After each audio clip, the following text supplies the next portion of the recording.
प्रधानमंत्री नरेंद्र मोदी ने दिल्ली के लाल किला परिसर से श्री तेग बहादुर जी के 400वें प्रकाश पर्व के अवसर पर राष्ट्र को किया संबोधित।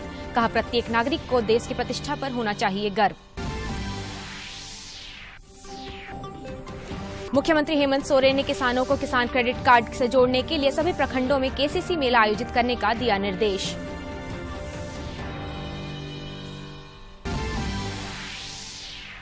आर्थिक अपराध के विरुद्ध गिरिडीह पुलिस की कार्रवाई, 8 ट्रक अवैध कोयला जब्त, 9 गिरफ्तार।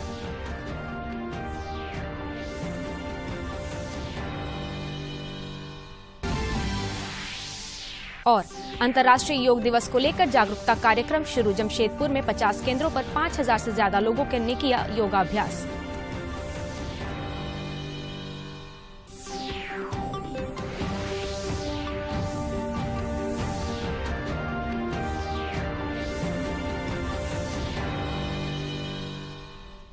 नमस्कार, खबरें झारखंड में आपका स्वागत है। मैं हूं कामिनी और अब समाचार विस्तार से। प्रधानमंत्री नरेंद्र मोदी ने कहा है कि भारत न सिर्फ एक राष्ट्र है बल्कि एक महान विरासत है और एक महान परंपरा है। प्रत्येक नागरिक को देश की प्रतिष्ठा पर गर्व होना चाहिए। उन्होंने कहा कि भारत कभी भी किसी देश या समाज के लिए खतरे के रूप में सामने नहीं आया है और आज भी वह पूरे विश्व के कल्याण की कामना करता है। प्रधानमंत्री कल रात दिल्ली के लाल किला परिसर में श्री तेग बहादुर जी के 400वें प्रकाश पर्व समारोह को संबोधित कर रहे थे। श्री मोदी ने इस अवसर पर स्मारक सिक्का और डाक टिकट भी जारी किया की कामना करता है। प्रधानमंत्री ने कल रात दिल्ली के लाल किला परिसर में श्री गुरु तेग बहादुर जी के 400वें प्रकाश पर्व समारोह को संबोधित किया। इस अवसर पर प्रधानमंत्री ने स्मारक सिक्का और डाक टिकट भी जारी किया।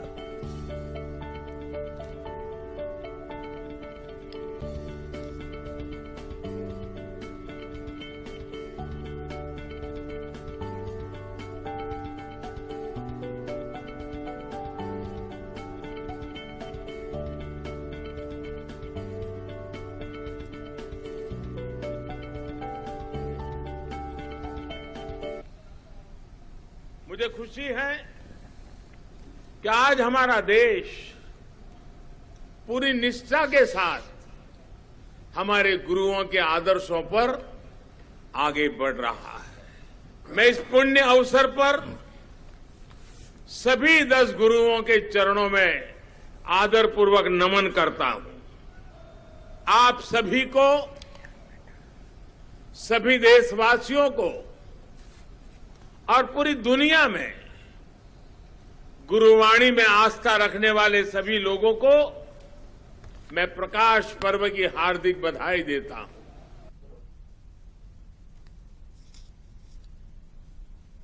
प्रधानमंत्री ने कहा कि सरकार सिख परंपरा के सभी तीर्थों को जोड़ने के लिए निरंतर प्रयास कर रही है। उन्होंने कहा कि सरकार ने साहिबजादों के महान बलिदान की याद में पिछले वर्ष 26 दिसंबर को वीर बाल दिवस मनाने का फैसला किया था। सरकार का सौभाग्य मानता हूं कि उसे गुरुओं की सेवा के लिए इतना कुछ करने का अवसर मिल रहा है।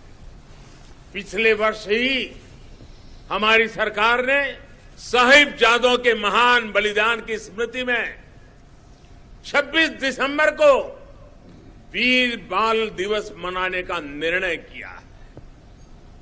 सिख परंपरा के तीर्थों को जोड़ने के लिए भी हमारी सरकार निरंतर प्रयास कर रही है। जिस करतारपुर साहिब कॉरिडोर की दशकों से प्रतीक्षा की जा रही थी, उसका निर्माण करके हमारी सरकार ने गुरु सेवा के लिए अपनी प्रतिबद्धता दिखाई है। हमारी सरकार ने पटना साहिब समेत गुरु गोविंद सिंह जी से जुड़े स्थानों पर रेल सुविधाओं का आधुनिकीकरण भी किया है। ब्रिटेन के प्रधानमंत्री बोरिस जॉनसन 2 दिवसीय भारतीय दौरे पर हैं। भारत दौरे के क्रम में श्री जॉनसन आज राजघाट जाकर राष्ट्रपिता महात्मा गांधी की समाधि पर श्रद्धांजलि दी।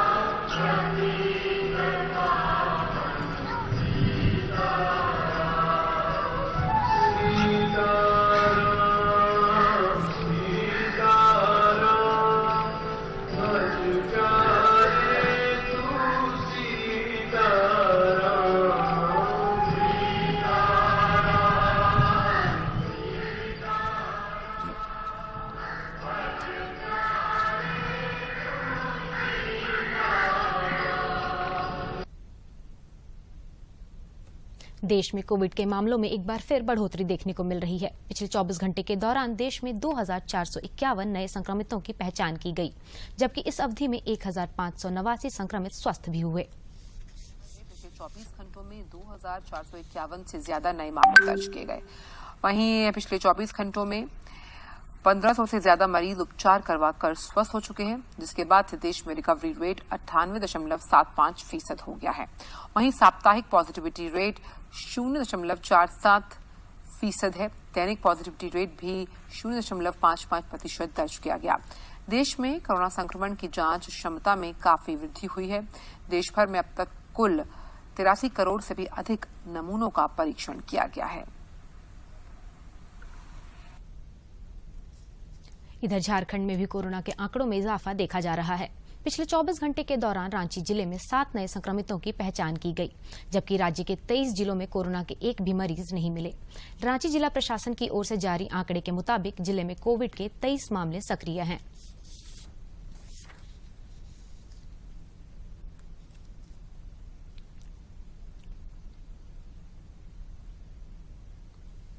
देश में कोरोना के खिलाफ जारी जंग में टीकाकरण अभियान तेज गति से जारी है। देश में भर में अब तक 1,87 करोड़ से अधिक कोविड रोधी टीके लगाए जा चुके हैं। कोविड रोधी टीके लगाए गए हैं। वहीं पिछले 24 घंटों में 18 लाख से अधिक टीके लगाए गए। भारत के दवा नियामक drug controller general of India की विशेष समिति ने 5 से 11 वर्ष के बच्चों में कोर्बेवैक्स टीके के आपात इस्तेमाल को मंजूरी देने की सिफारिश की है।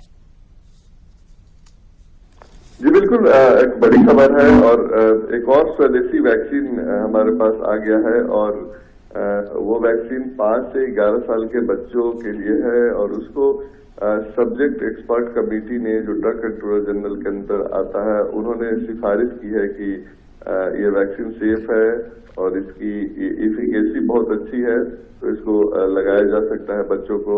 और अब ड्रग कंट्रोलर जनरल के मंजूरी के लिए वो गया है। तो निश्चित तौर पे एक दूसरी स्वदेशी वैक्सीन एक और हमारे पास आ गई है।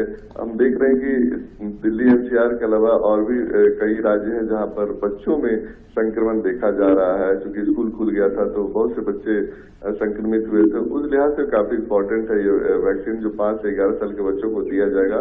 ये 2 डोज की वैक्सीन है और 28 दिन के अंतराल पे दूसरी डोज लगेगी। काफी सुरक्षित आरबीडी प्लेटफॉर्म है जो प्रोटीन आधारित सब प्रोटीन आधारित ये वैक्सीन है जो बहुत ही इफेक्टिव और काफी सेफ माना जाता है। जनजातीय मामलों के केंद्रीय मंत्री अर्जुन मुंडा ने मुख्यमंत्री हेमंत सोरेन को पत्र लिखकर राजधानी रांची स्थित सिरमटोली में सरना पूजा स्थल पर भवन निर्माण के शिलान्यास पर सवाल खड़ा किया है। उन्होंने अपने पत्र में लिखा है कि राज्य सरकार इस स्थान पर आने वाले श्रद्धालुओं के कल्याण के बारे में चिंतित है। यह सही है, लेकिन सरना पूजा स्थल पर 5 मंजिला संरचना का निर्माण चिंता का विषय है, क्योंकि यह आदिवासी धर्म और संस्कृति नहीं है।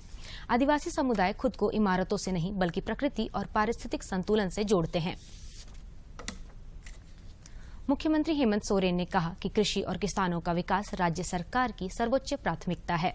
ग्रामीण अर्थव्यवस्था की मजबूती के लिए किसानों और पशुपालकों को सशक्त बनाना जरूरी है। किसानों और पशुपालकों के लिए सरकार ने कई योजनाएं शुरू की है। इन योजनाओं का बेहतर तरीके से क्रियान्वयन सुनिश्चित किया जाना चाहिए।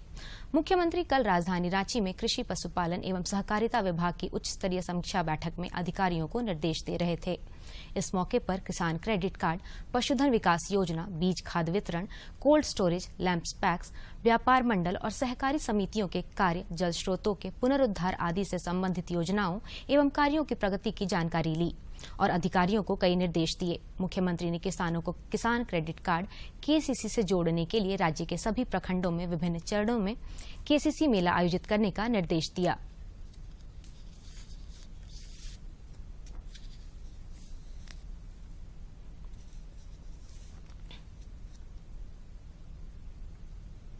गिरिडीह पुलिस का आर्थिक अपराध के विरुद्ध लगातार कार्रवाई जारी है। जिले के पुलिस अधीक्षक अमित रेणु को मिली गुप्त सूचना पर निनिया घाट थाना और डुमरी थाना पुलिस ने कल देर शाम अवैध कोयला लदे 8 ट्रक को जब्त किया है। यह कोयला धनबाद की ओर से फर्जी कागजात के जरिए बनारस मंडी जा रहा था।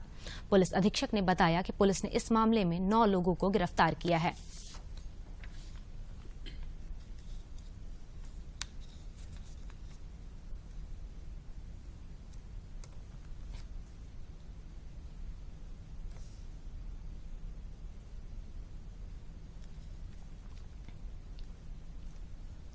खूंटी जिले के अड़की प्रखंड परिसर में बाइक सवार 3 अज्ञात अपराधियों ने बैंक मित्र प्रभा कुमार से 3 लाख रुपए लूट की घटना को अंजाम दिया है। अपराधियों ने प्रभा कुमारी पर गोलीबारी भी की, जिसमें वह घायल हो गई। बाद में युवती को सदर अस्पताल लाया गया, जहां से बेहतर इलाज के लिए रिम्स रेफर कर दिया गया है।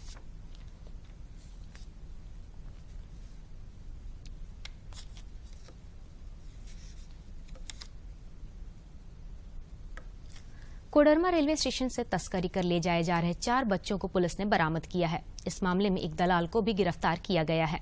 सभी बच्चे गिरिडीह जिले के लोकाई नयनपुर थाना क्षेत्र के रहने वाले हैं।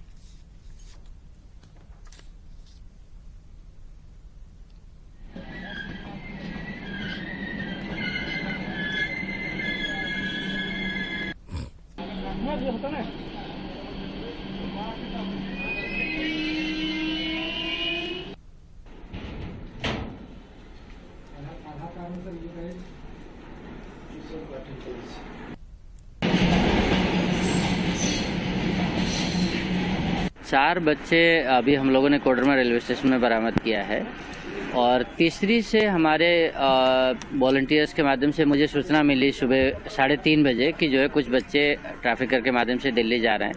तो हम लोग तत्काल जो है रेलवे स्टेशन में आए, जहां आरपीएफ का हमें तुरंत कोऑपरेशन मिला और बच्चों को पकड़ने में सफल हुए। उसमें से एक दलाल भी पकड़ा गया है जो बच्चों को दिल्ली ले जा रहा था और अभी बाकी आगे की कार्रवाई कर रहे हैं। महीने के लिए जो जब उनका पैसा नहीं आता उनके माँ बाप के पास, तब उनको जो है लगता है कि अरे हमारे बच्चे कहाँ चले गए, और उस स्थिति में जो है हम लोगों को भी जो है बच्चों को खोजना बड़ा मुश्किल होता है। जैसे गांव में हम लोगों को जानकारी होती है, तो जैसे अभी रेलवे स्टेशन पे हम लोगों ने 4 बच्चों को विमुक्त कराया है। झारखंड उच्च न्यायालय ने डोरंडा कोषागार से अवैध निकासी के मामले में राजद प्रमुख लालू प्रसाद को जमानत दे दी है। झारखंड उच्च न्यायालय के न्यायाधीश अपरेश कुमार सिंह की अदालत में लालू और सीबीआई के वकील ने अपनी दलीलें पेश की। न्यायालय ने 10 लाख के निजी मुचलके पर श्री प्रसाद को जमानत दी है। अदालत ने सीबीआई की उस दलील को खारिज कर दिया जिसमें कहा गया था कि लालू प्रसाद ने डोरंडा कोषागार से अवैध निकासी से जुड़े मामले में आधी सजा पूरी नहीं की गई। आधी सजा पूरी होने पर और विभिन्न बीमारियों तथा उम्र को ध्यान में रखते हुए जमानत मिली। फिलहाल न्यायिक हिरासत में उनका इलाज दिल्ली के एम्स में चल रहा है। त्रिस्तरीय पंचायत चुनाव के पहले चरण को लेकर रांची जिले के विभिन्न प्रखंडों से 193 लोगों ने कल नामांकन दाखिला किया। इनमें तमार, बुंडू, सोनाहातू और राहे प्रखंड के उम्मीदवार शामिल हैं। वहीं दूसरे चरण को लेकर कल 2 लोगों ने नामांकन दाखिला किया। दूसरे चरण में जिले के इटकी, नगड़ी, बेड़ो, लापुंग और कांके प्रखंड के उम्मीदवार शामिल होंगे।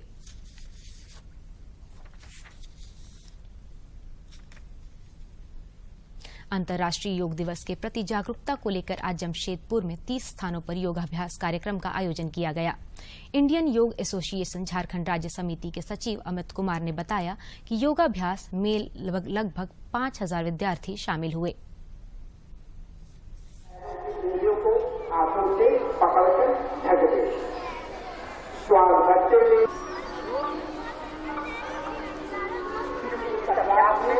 पूरे खाने का खिंचाव आ रहा है, खाली रहता है, तो विषय संबंधित और ऑपोजिट साइड में रखिए। उत्साह मंडू अमृत महोत्सव के अवसर टाटा स्टील फाउंडेशन द्वारा सोनारी स्थित ट्राइबल कल्चर सेंटर में जनजातीय बुनाई तकनीकों के समृद्ध कौशल और शिल्प की विरासत तथा महत्व को उजागर करने के लिए 5 दिवसीय आवासीय कार्यशाला का आयोजन किया गया। फाउंडेशन के पदाधिकारी स्मिता वर्मा ने बताया कि इस कार्यशाला में 6 राज्यों से 37 जनजातीय लोग शामिल हुए। उन्होंने बताया कि इसका उद्देश्य देश भर के विभिन्न जनजातियों को एक ऐसे मंच पर लाना है जहां वे अपनी कला संस्कृति को एक दूसरे को देखकर, जानकर, समझें और अपनाएं। प्रधानमंत्री नरेंद्र मोदी इस महीने की 24 तारीख को आकाशवाणी पर मन की बात कार्यक्रम के माध्यम से देश विदेश के लोगों के साथ अपने विचार साझा करेंगे। देश विदेश के लोगों सब जनजातीय मामलों के केंद्रीय मंत्री अर्जुन मुंडा ने इस संबंध में जानकारी साझा करते हुए कहा कि इच्छुक लोग प्रेरक कहानियों को इस कार्यक्रम में साझा कर सकते हैं।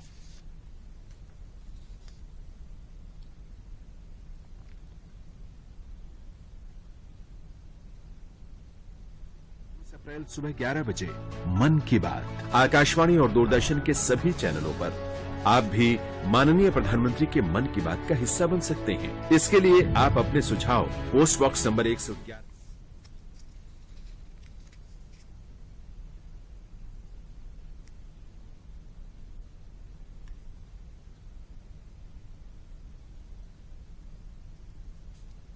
मौसम का मिजाज बदलने से रांची समेत राज्य के कई जिलों में गर्मी से थोड़ी राहत मिली है। मौसम विज्ञान केंद्र रांची के अनुसार आज कई जगहों पर तेज हवा के साथ बारिश होने की आसार है। मौसम विभाग की ओर से गरज के साथ वज्रपात की चेतावनी जारी की गई है। वहीं 30 से 40 किलोमीटर प्रति घंटे की रफ्तार से हवा भी चलने की संभावना है।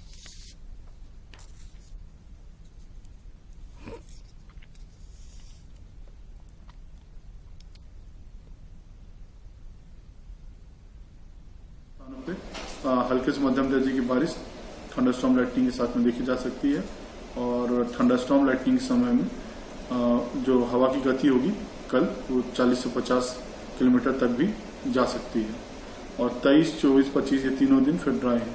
तो मेन जो इवेंट है आपको देखने को मिलेगा वो आज, और जो सबसे जो मेन इवेंट है वो कल आपको देखने को मिलेगा, जिसमें आपको थोड़ी सी राज्य भर में काफी इलाकों में हल्के से मध्यम दर्जे की बारिश देखने को मिलेगी।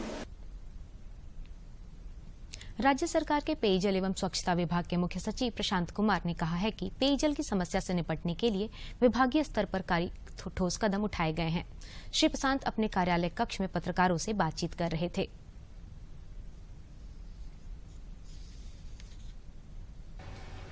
विभाग के सचिव प्रशांत कुमार ने बताया कि पेयजल से संबंधित जन शिकायतों के लिए कॉल सेंटर का गठन किया गया है, जहां प्राप्त शिकायतों पर विभाग द्वारा त्वरित कार्रवाई की जा रही है। कोई भी अपनी समस्या दर्ज करा सकते हैं और इसके लिए हम लोगों ने एक ऑनलाइन पोर्टल बनाया हुआ है और समस्याओं को दर्ज कराने के कई तरीके हैं, कई माध्यम हैं। कोई लिखित में शिकायत भेज सकता है, कोई फोन पर भेज सकता है, कोई व्हाट्सएप पे भेज सकता है, कोई ईमेल से भी भेज सकता है। आप सीधे चाहे तो पोर्टल पे जाकर रजिस्टर कर सकते हैं, ऐप के माध्यम से भी भेज सकते हैं। हमारे कॉल सेंटर एग्जीक्यूटिव आपको या हमारे शिकायतकर्ता को मदद करेंगे कंप्लेंट्स को रजिस्टर। उन्होंने राज्य के अधिकांश लोगों को घर तक गुणवत्तापूर्ण पेयजल उपलब्ध कराने हेतु झारखंड सरकार द्वारा चलाई जा रही जल जीवन मिशन की भी जानकारी देते हुए कहा कि विभाग 2024 तक प्रत्येक ग्रामीण परिवारों को घर पर नल से पेयजल उपलब्ध कराने हेतु कृत संकल्प है। मिशन के तहत कुल 59,23,320 घरों तक हमें पाइप वाटर सप्लाई पहुंचाना है और ये काम हमें 2024 तक पूरा करना है। 31 मार्च 2022 तक हम लोगों ने। पत्रकार वार्ता में विभाग के सचिव प्रशांत कुमार ने राज्य के विभिन्न क्षेत्रों में पेयजल की समस्या को विभाग तक पहुंचाने में पत्रकारों की भूमिका की सराहना की। साथ ही उन्होंने सोशल मीडिया में भ्रामक शिकायत न करने की अपील भी की। एशियन कुश्ती चैंपियनशिप में कल 59 किलोग्राम भार वर्ग में सरिता मोर ने और 55 किलोग्राम में सुषमा ने कांस्य पदक जीता। भारत अब तक इस प्रतियोगिता में 7 कांस्य पदक जीत चुका है। उन्होंने शानदार प्रदर्शन किया और गुरुवार को इस वर्ग में भारत ने 2 कांस्य पदक हासिल किए। भारत के लिए कांस्य पदक सरिता मोर और सुषमा शौकीन ने जीते। सरिता ने 59 किलोग्राम भार वर्ग में जबकि सुषमा ने 55 किलोग्राम भार वर्ग में कांस्य पदक हासिल किया। इस तरह भारत ने अब तक इस प्रतियोगिता में कुल 7 पदक अपने नाम कर लिए हैं, जिसमें 5 ग्रीको रोमन जबकि 2 पदक महिला वर्ग से हैं। और अब कुछ खबर राज्य के विभिन्न जिलों से।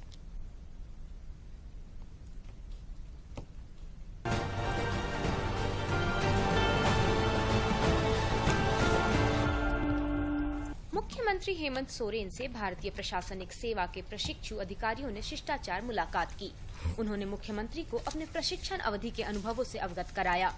इस दौरान मुख्यमंत्री ने उन्हें अपनी जिम्मेदारियों को बेहतर तरीके से निर्वहन करने के लिए शुभकामनाएं दी। गोड्डा जिले के ललमटिया थाना क्षेत्र में करंट लगने से एक महिला की मौत हो गई है। मृतक की पहचान सिमरा गांव की मरंगमय किस्कू पति चंद्राय हेम्ब्रम के रूप में की गई है। जानकारी के अनुसार मृतक मरंगमय किस्कू अपने घर में अकेले रहती थी। दुमका जिले में कीटनाशक दवा खाकर एक महिला ने खुदकुशी कर ली। यह घटना मसलिया के झुलवा गांव में हुई। बताया जाता है कि महिला अपने 2 बच्चों के साथ पति से अलग रह रही थी। गोड्डा जिले में उत्पाद विभाग सब इंस्पेक्टर मनोज कुमार के नेतृत्व में महागामा थाना क्षेत्र के मनिया मोड़ एवं दुर्गापुर गांव में अवैध देशी शराब बनाने वालों के विरुद्ध छापेमारी कर 200 जावा को नष्ट किया गया। श्री कुमार ने बताया कि अवैध शराब बनाने एवं बिना लाइसेंस विक्रेताओं के विरुद्ध छापेमारी की गई। भाजपा के वरिष्ठ नेता और पद्म भूषण करिया मुंडा की तबीयत फिर से बिगड़ गई है। श्री मुंडा की तबीयत बिगड़ने पर उन्हें खूंटी स्थित आवास से रांची मेडिकल हॉस्पिटल तक ग्रीन कॉरिडोर बनाकर लाया गया, जहां उनका इलाज चल रहा है। रांची जिला परिवहन पदाधिकारी प्रवीण कुमार प्रकाश ने स्कूली वाहनों के खिलाफ जांच अभियान चलाया। अभियान के दौरान 48 वाहनों की जांच की गई। इनमें से 23 वाहनों में सुरक्षा मानकों को पूरा नहीं करते हुए पाया गया। इसे विभाग की ओर से संबंधित विद्यालय प्रबंधक और वाहन मालिक को कानूनी नोटिस निर्गत किया जाएगा। धनबाद जिले के चिरकुंडा थाना क्षेत्र स्थित चांच पंचायत के डुमरी जोड़ में जोरदार आवाज के साथ लगभग 50 फीट के दायरे में 3 फीट जमीन धंसने की घटना की सूचना पर उपायुक्त संदीप सिंह ने अधिकारियों के साथ स्थिति का जायजा लिया। इसके बाद BCCL के रेस्क्यू सुपरिटेंडेंट के नेतृत्व में वहां रेस्क्यू ऑपरेशन चलाया गया। इसके बाद यहां लोगों के दबे होने की आशंका को अधिकारियों ने खारिज कर दिया है। गुमला जिले के अनुमंडल पुलिस पदाधिकारी मनीष चंद्रलाल ने गुमला थाना परिसर में प्रेस वार्ता में बताया कि विभिन्न मामलों के 8 आरोपियों को गिरफ्तार किया है। उन्होंने बताया कि आरोपी गांजा की अवैध रूप से तस्करी करते थे। रांची जिले के नरकोपी थाना पुलिस ने बतलून खातून हत्याकांड मामले में 3 आरोपियों को गिरफ्तार किया है। ग्रामीण SP नौशाद आलम ने बताया कि गिरफ्तार आरोपियों में पति मुख्तार अंसारी, दूसरी पत्नी समीरा खातून और सहवान अंसारी शामिल हैं।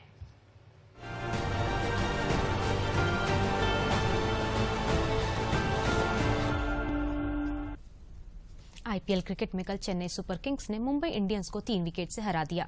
इस वर्ष IPL में चेन्नई की यह दूसरी जीत है। का पीछा करते हुए आखिरी 6 गेंदों पर 17 रन बनाए। महेंद्र सिंह धोनी ने आखिरी 4 गेंदों पर 16 रन बटोरे। साथ ही 13 गेंदों पर 28 रन बनाकर वो नाबाद रहे। मुंबई की ये इस सीजन की लगातार 7वीं हार है और वह IPL इतिहास की पहली टीम बन गई जिसे शुरू के 7 मैचों में हार का सामना करना पड़ा। मुंबई इंडियंस ने तिलक वर्मा की अगर बात की जाए तो उन्होंने नाबाद 51 रन की पारी की और अर्धशतकीय पारी से खराब शुरुआत से उभरते हुए 7 विकेट पर 155 रन का सम्मानजनक स्कोर खड़ा किया था। इधर IPL क्रिकेट में आज शाम 7:30 बजे मुंबई के वानखेड़े स्टेडियम में दिल्ली कैपिटल्स का मुकाबला राजस्थान रॉयल्स से होगा। बड़ी जीत दर्ज की। वहीं राजस्थान रॉयल्स ने भी अपने पिछले मुकाबले में KKR की टीम को 7 रनों से हराया है। राजस्थान के 6 मैचों में 8 अंक हैं, वहीं दिल्ली के 6 मैचों में 6 अंक हैं। वैसे IPL में दिल्ली और राजस्थान की टीमें एक दूसरे से अब तक 24 बार भिड़ चुकी हैं, जिसमें दोनों टीमों ने 12-12 बार जीत हासिल की है। ऐसे में कहा भारतीय कृषि अनुसंधान परिषद ICAR पटना की अनुसंधान सलाहकार समिति और RHR हैदराबाद की एक टीम ने कल झारखंड का दौरा किया। प्रधान वैज्ञानिक अरुण कुमार सिंह की अगुवाई में टीम के सदस्यों ने रांची के आनंदी ग्राम में मैत्री फाउंडेशन द्वारा किसानों के आर्थिक मदद के लिए किए जा रहे कार्यों का अवलोकन किया। मैत्री फाउंडेशन के संचालक सचिन झा ने बताया कि आनंदी अवस्थित इस 32 एकड़ की फार्म में भारतीय कृषि एवं बागवानी अनुसंधान केंद्र पलांडू के सहयोग से परवल के बीज और नर्सरी के प्लांट तैयार किए जा रहे हैं। मैत्री फाउंडेशन और ICAR रामपुर के साथ एक MOU हुआ है, कोलैबोरेशन हुआ है, जिसके माध्यम से किसानों को परवल की पौधा की बात करें या वेजिटेबल सीड की बात करें, अच्छे प्रभेद की बात करें, तो वो खासकर हम लोग सीड प्रोडक्शन और नर्सरी प्रोडक्शन का कार्य कर रहे हैं। इस अवसर पर भारतीय कृषि एवं बागवानी अनुसंधान केंद्र के अधिकारी ने बताया कि मैत्री फाउंडेशन से आज एक MOU किया गया है, जिससे परवल की सप्लाई और बढ़ाने में मदद मिलेगी। जो प्लांट सप्लाई नहीं कर पाते हैं वो डिमांड को हम लोग इनसे MOU किए हैं। हमारा वेराइटीज का ये पौधा बनाएंगे और पूरा झारखंड में सप्लाई करेंगे। हमारा 3 वेराइटी है परवल का, स्वर्ण अलौकिक, स्वर्ण रुचि और स्वर्ण रेखा। तो ये तीनों का ये मदर ब्लॉक एस्टेब्लिश किए हैं, उसी को हम लोग आज देखने के लिए आए हैं। ये बहुत अच्छा काम कर रहे हैं और इनको हम आशा करते हैं आगे बढ़ेंगे। भारतीय कृषि एवं बागवानी अनुसंधान केंद्र की टीम मैत्री फाउंडेशन के कार्यों से संतुष्ट दिखी और कहा कि यह फाउंडेशन किसानों के हित में अच्छा काम कर रही है। रांची से प्रताप की रिपोर्ट। और आइए अब देखते हैं स्वतंत्रता संग्राम में कितना खास है आज का दिन।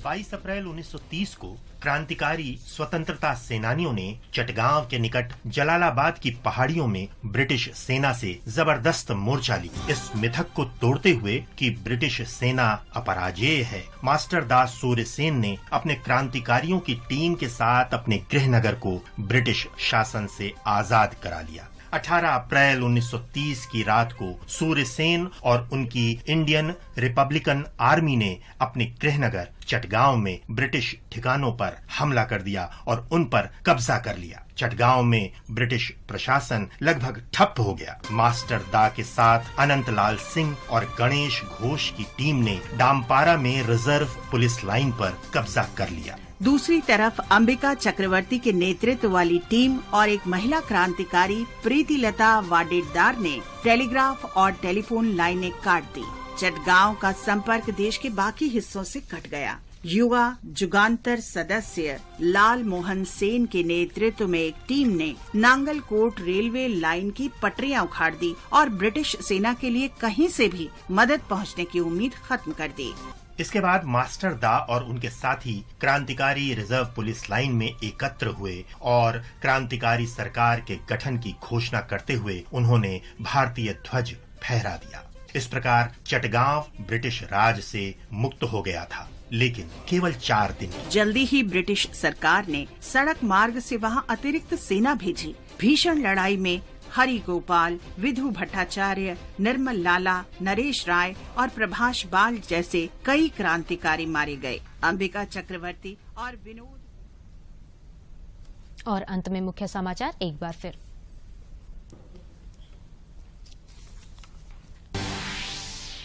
प्रधानमंत्री नरेंद्र मोदी ने दिल्ली के लाल किला परिसर से श्री तेग बहादुर जी के 400वें प्रकाश पर्व के अवसर पर राष्ट्र को किया संबोधित। कहा, प्रत्येक नागरिक को देश की प्रतिष्ठा पर होना चाहिए गर्व। मुख्यमंत्री हेमंत सोरेन ने किसानों को किसान क्रेडिट कार्ड से जोड़ने के लिए सभी प्रखंडों में केसीसी मेला आयोजित करने का दिया निर्देश।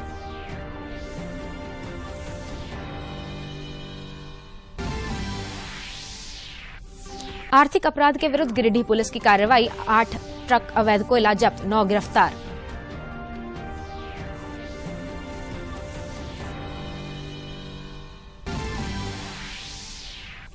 और अंतर्राष्ट्रीय योग दिवस को लेकर जागरूकता कार्यक्रम शुरू। जमशेदपुर में 50 केंद्रों पर 5000 से ज्यादा लोगों ने किया योगाभ्यास।